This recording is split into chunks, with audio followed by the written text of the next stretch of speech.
बिस्मिल्लाहिर्रहमानिर्रहीम। अस्सलाम वालेकुम स्टूडेंट्स, कैसे हैं आप सब। उम्मीद करती हूँ आप सब बिल्कुल खैरियत से होंगे। तो स्टूडेंट्स, आज की वीडियो तमाम क्लास 10th फैडल बोर्ड के स्टूडेंट्स के लिए बहुत ज़्यादा इंपॉर्टेंट होने वाली है। इसको आपने कंप्लीट वॉच करना है क्योंकि इसमें हम डिस्कस कर रहे हैं कंपोजिट पीबीए केमिस्ट्री प्रिपरेशन 2026। तो स्टूडेंट्स, जैसे कि आपको पता है कि सेक्शन ए में आपके पास 5 एक्सपेरिमेंट्स हैं। 2 एक्सपेरिमेंट्स को डिटेल से डिस्कस किया जा चुका है। अगर आप इस चैनल पर नए हैं तो इसको आप ज़रूर सब्सक्राइब कर लें ताकि न्यू जब भी वीडियो आए तो उसका नोटिफिकेशन आपको टाइम पे मिल जाए। जब आप easycamfoj.com वेबसाइट को विजिट करेंगे तो यहाँ पर आपको एक पीबीए प्रिपरेशन का टैब नज़र आता है। ठीक है, आप इसको क्लिक कर लें और इसको जब क्लिक करेंगे उसके बाद आपने 10th chemistry, biology and physics PBA composite को क्लिक करना है। तो यहाँ पर आपको बायोलॉजी के केमिस्ट्री के जितने भी लेक्चर्स अपलोड हो चुके हैं, पीबीए से रिलेटेड जो वीडियोस अपलोड हो चुकी हैं वो आपको मिल जाएंगी। और जैसे कि बायो की भी यहाँ पर ही अपलोड हुई थी, इसी तरह फिजिक्स की भी यहीं पर प्रिपरेशन अपलोड की जाएगी। अगर आपको कोई भी क्वेश्चन है आपने कमेंट बॉक्स में ज़रूर पूछना है ताकि आपकी जो कन्फ्यूजन्स हैं और जो प्रॉब्लम्स हैं उनको सॉल्व किया जाए और आप अपने जो एग्ज़ाम्स हैं उनमें फुल मार्क्स ले सकें। तो चलिए स्टूडेंट, स्टार्ट करते हैं। तो यहाँ पर हमारे पास जो एक्सपेरिमेंट नंबर 3 है सेक्शन ए का, ये भी बिल्कुल सेकंड एक्सपेरिमेंट की तरह ही है। इसमें हमने सेपरेट करना है इनऑर्गेनिक कंपोनेंट्स यानी कि lead and cadmium ions by paper chromatography. ठीक है, तो बेसिकली इस टेक्निक में होता क्या है कि हमने देखना होता है कि जो हमारे पास कंपोनेंट्स हैं जिनको हमने मिक्सचर ऑफ कंपोनेंट्स जिसको हमने सेपरेट करना है, उनकी सॉल्वेंट यानी मोबाइल फेस में कितनी सॉल्युबिलिटी है और उनकी affinity with the chromatographic paper यानी स्टेशनरी फेस के साथ एफिनिटी कितनी है। ठीक है, यानी उनकी जो difference in the affinity with the stationary phase and the solubility in the mobile phase, इन दोनों डिफरेंस की वजह से वो डिफरेंट डिस्टेंस ट्रैवल करते हैं और हम उनको जो है वो सेपरेट कर सकते हैं। अब यहाँ पर एक ये है कि अब क्योंकि लेड एंड कैडमियम का जो सोल्यूशन होगा वो कलरलेस है, क्योंकि लेड का सोर्स लेने के लिए हमने लेड नाइट्रेट लेना है जहाँ पर आपको केमिकल्स नज़र आ रहे हैं। ठीक है, और कैडमियम के लिए हमने कैडमियम नाइट्रेट लेना है। ठीक है, और इन दोनों का मिक्सचर बना लेना है थोड़ा थोड़ा सा लेके। ठीक है, और साथ जो है वो हमने सॉल्वेंट के लिए एसीटोन, टर्शियरी ब्यूटाइल अल्कोहल और डाइल्यूट नाइट्रिक एसिड लेना है और ये 2:1 में लेना है। ठीक है, यानी कि अगर हम 20 ml ले रहे हैं एसीटोन तो टर्शियरी ब्यूटाइल अल्कोहल भी 20 ml लेना होगा और उससे हाफ जो है वो 10 ml जो है डाइल्यूट नाइट्रिक एसिड लेना होगा। ठीक है, लेकिन अगर आपको लग रहा है कि क्रोमेटोग्राफिक टैंक बड़ा है, ज़्यादा है, तो आप इन अमाउंट्स को डबल भी कर सकते हैं। ठीक है, तो इसके लिए जो जो ऑपरेटर्स यूज़ हो रहा है वो आप देख लें। Chromatographic paper, watch glass, chromatographic tank, paper clips वगैरह। ठीक है, ये सारी की सारी चीज़ें, पेंसिल, रूलर वगैरह। और केमिकल्स जो यूज़ हो रहे हैं, ये हमारे पास लेड नाइट्रेट होना चाहिए, कैडमियम नाइट्रेट होना चाहिए और उन दोनों का हमने मिक्सचर बना लेना है। ठीक है, देन हमने सॉल्वेंट्स के लिए acetone, tertiary butyl alcohol, dilute nitric acid ये ले लेना है। और अमोनियम सल्फाइड जो है वो हम एज अ लुकेटिंग एजेंट लेंगे, क्योंकि हमारे पास जो कैडमियम और लेड के स्पॉट्स आएंगे ना क्रोमेटोग्राम के ऊपर, वो कलरलेस होंगे, वो हमें नज़र तो नहीं आ रहे होंगे। ठीक है, इसको हम देख लेते हैं।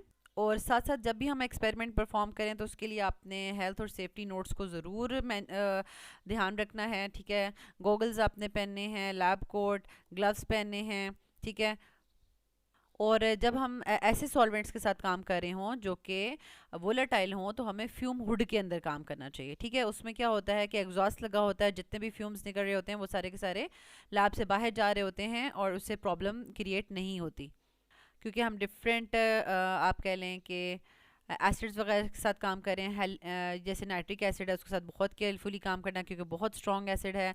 और अगर हम हाइड्रोजन सल्फाइड गैस को या अमोनियम सल्फाइड को एज अ लुकेटिंग एजेंट ले रहे हैं तो उसको भी हमने इनहेल नहीं करना, उसके फ्यूम्स इनहेल नहीं होने चाहिए क्योंकि ये बहुत ज़्यादा हार्मफुल हो सकते हैं। तो यहाँ पर आप देख सकते हैं कि ये तीनों एसीटोन, ब्यूटाइल नाइट्रेट और डाइल्यूट नाइट्रिक एसिड है। ठीक है, इनको जो है वो एक रेशो से हम इसमें बीकर में डाल देंगे और देन हम इनको क्रोमेटोग्राफिक टैंक में डालेंगे और उसके ऊपर से कवर कर देंगे ताकि सारी की सारी इन्वायरमेंट जो है वो सेचुरेट हो जाए यानी वेपर्स के थ्रू। और देन क्रोमेटोग्राम जो है वो प्रिपेयर करेंगे according to the length of the chromatographic tank. अगर आपके पास बीकर है, बीकर में हैंग करना है तो उसके अकॉर्डिंगली फिर आपने करना होगा। 2 सेंटीमीटर फ्रॉम द बॉटम जो है वो इस चीज़ को आपने लाइन लगानी है, बेस लाइन, और उस पर 3 जो है वो कैडमियम का, लेड आइन का और mixture of cadmium and lead ion का स्पॉट लगा देना है। और जैसे कि यहाँ पर कैडमियम और ये सब आपको नज़र आ रहा है कि ये सब कलरलेस हैं, तो इसलिए कोई भी स्पॉट हमें नज़र नहीं आने वाला। इनको हमने अच्छे से जो है वो केयरफुली स्पॉट्स को लगाना है और फिर उनको ड्राई करना है।